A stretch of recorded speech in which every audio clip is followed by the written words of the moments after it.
My son was taken to the emergency room. I messaged my mom. Her response was, "We're busy with Margaret. Hope he feels better soon." I was furious. So I canceled their mortgage payment, their car loan, and every bill I was covering for them. When I received the call that my son had collapsed during gym class and was being rushed to the emergency room, everything around me froze. I dropped everything at work and sped to the hospital. My heart was racing so fast that I could barely hear the doctor on the phone. My 8-year-old boy, Liam, had a seizure out of nowhere. He'd never experienced one before. No medical history, no warnings, just collapsed, convulsing in front of his classmates.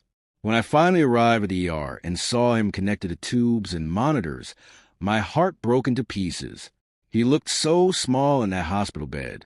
I felt helpless and scared. I sent a group text to my immediate family, my mom and dad, my sister Margaret. I simply said, "Liam is in the ER. He collapsed at school.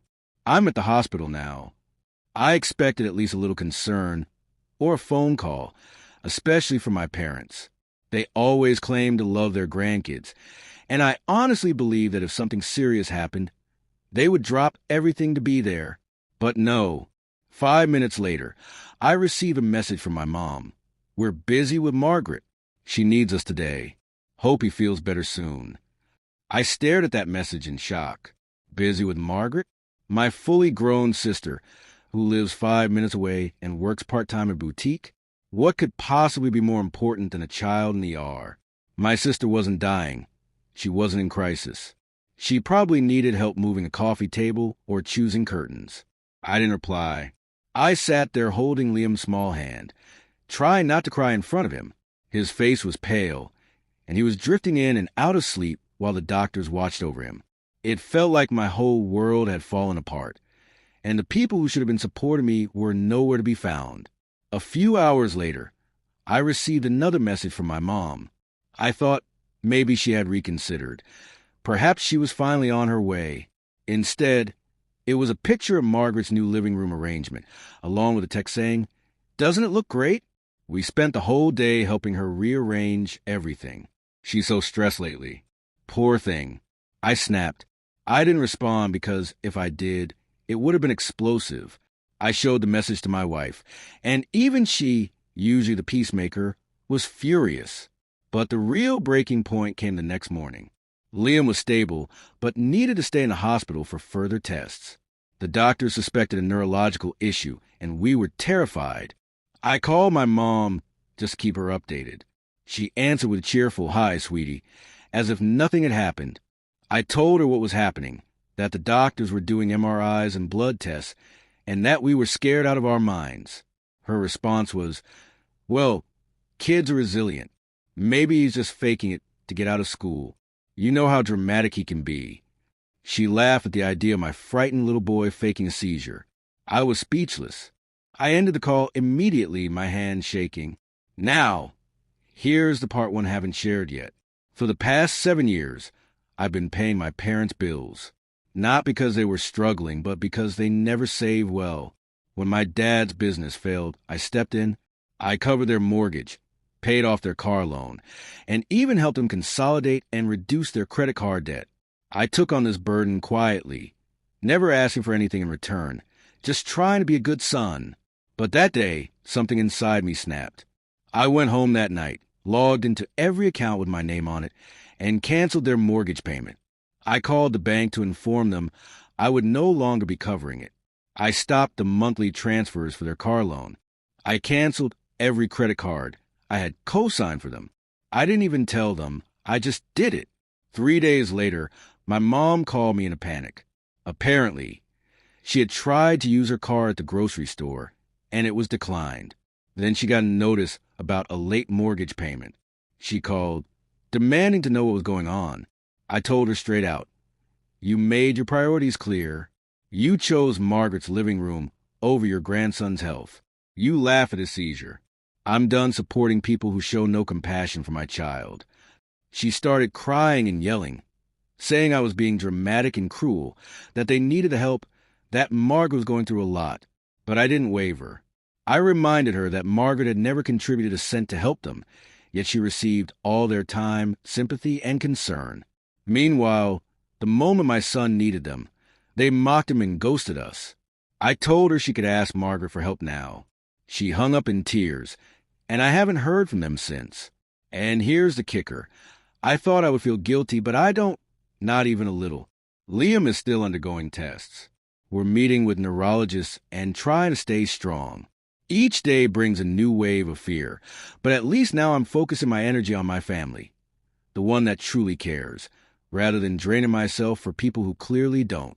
Just when I thought things had finally calmed down, I discovered something about Margaret that turned everything upside down. That's where it gets even worse. The truth about Margaret changed everything, as did what my parents did next.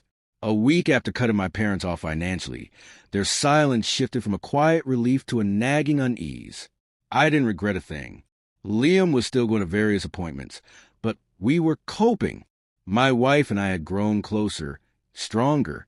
My focus had completely shifted to my family, the one that mattered. But I couldn't shake the strange feeling that something still wasn't right. That's when my cousin Jenna called me out of the blue. She sounded hesitant, as if she wasn't sure if she should even be talking to me, but her voice carried the weight of someone who had been holding back too much for too long. She said she'd heard through the grapevine what happened with my parents and Margaret, and she needed to tell me something. I braced myself. Jenna revealed that Margaret wasn't just getting help rearranging her living room that day. In fact, she had taken out a massive loan in my father's name. Apparently, she'd been pressuring them for months, saying she needed financial assistance to expand her boutique into a second location. My parents, eager to please their golden child, co-signed everything for her. I discovered that while I had been covering their mortgage and car loans, they had quietly been supporting Margaret's business ambitions, draining what little credit they had left to keep her afloat. I was shocked. All this time, they let me believe they were barely getting by. I was covering thousands in bills while they were handing over their limited financial safety net to my sister, so she could open a boutique she could barely manage. And when I asked for a bit of compassion during my son's medical emergency, I got a shrug and a text about curtains. But it didn't stop there. Jenna also told me that Margaret had been telling everyone in the family that I was blowing things out of proportion, that Liam had just had a fainting spell, and I was using it as an excuse to lash out. According to her, I had a history of being dramatic and controlling, and now I was throwing a tantrum because I wasn't the center of attention. That was the final straw. A few days later, my dad showed up at my house. No call, no warning. He just knocked on the door one evening with a tired, worn-out face, as if the weight of the world was pressing down on him. My wife opened the door, and when I saw him standing there, I almost shut again. He said he wanted to talk, that he missed his grandson, and that things had gotten out of hand. I let him in, not because I forgave him, but because I wanted to hear him say it all out loud. And he did. He admitted they hadn't handled things well, that Margaret had been relying on them for years. They always felt like she needed them more, because she couldn't manage on her own, while I was always the strong one who never asked for help. But then he said something that completely enraged me. He stated, "We didn't come because we didn't want to get in the way. We thought maybe you and your wife had it under control." He added that Margaret really didn't need emotional support that day because she gets overwhelmed easily. That was it for me. I told him I didn't want their help now. I didn't want their guilt. I wanted distance. I said if he and my mom couldn't treat my son like he mattered, if they could make excuses for abandoning him when he needed love and support the most, then they didn't deserve to see him at all. He asked if I was really going to keep Liam away from his grandparents. I replied that I wasn't keeping Liam from anything. They had made themselves absent all on their own. He left looking like he had aged 10 years in 10 minutes. Since then, they've tried a few times. A late birthday card for Liam with a gift card. A voicemail from my mom saying she hopes Liam is feeling better. But it all feels empty now. Hollow gestures from people who only acted once the money stopped flowing. As for Margaret, her second boutique closed 3 weeks after it opened. She couldn't pay the rent, couldn't manage the staff. And from what I hear, she's blaming everyone but herself. She hasn't reached out to me once. Not to apologize, not even to defend herself. And that silence, honestly, is a blessing. My wife and I sat down for a long talk about everything: boundaries, trust, and protecting our little family unit from anyone, even relatives, who bring harm instead of help. We decided to move, not out of town, but far enough to create real space between us and them. A fresh start, a place where Liam can grow up surrounded by people who truly care. A place where we don't have to look over our shoulders, waiting for the next manipulation or guilt trip.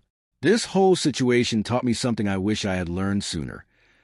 Being family doesn't give someone the right to hurt you repeatedly and still expect your loyalty.